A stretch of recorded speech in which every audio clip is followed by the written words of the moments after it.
ಗಾಯತ್ರಿ ಕಲ್ಯಾಣ ಮಂಟಪದಲ್ಲಿ ಪ್ರತಿ ವರ್ಷದಂತೆ ಈ ವರ್ಷವೂ ಅಯ್ಯಪ್ಪ ಸ್ವಾಮಿಗಳ ಪಡಿಪೂಜೆ ಕಾರ್ಯಕ್ರಮ ಭಕ್ತಿಪೂರ್ವಕವಾಗಿ ಜರುಗಿತು.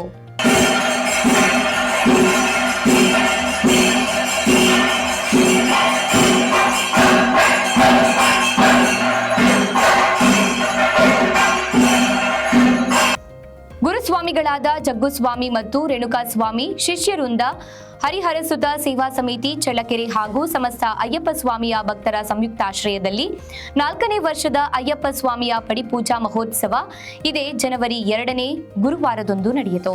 ಪ್ರಪ್ರಥಮ ಬಾರಿಗೆ ಅಯ್ಯಪ್ಪ ಸ್ವಾಮಿಯ ಹಾಡುಗಳಿಂದಲೇ ದೇಶ ವಿದೇಶದಲ್ಲಿ ಪ್ರಖ್ಯಾತ ಪಡೆದ ಹೆಸರಾಂತ ಗಾಯಕ ಶ್ರೀಮಣಿ ರಾಜು ಮತ್ತು ಅಭಿಷೇಕ್ ರಾಜು ಮತ್ತು ತಂಡದಿಂದ ವಿಶೇಷ ಗಾನಾಮೃತ ಹಾಗೂ ಭಜನಾ ಕಾರ್ಯಕ್ರಮವನ್ನ ಹಾಗೂ ರಾತ್ರಿ 8 ಗಂಟೆಯಿಂದ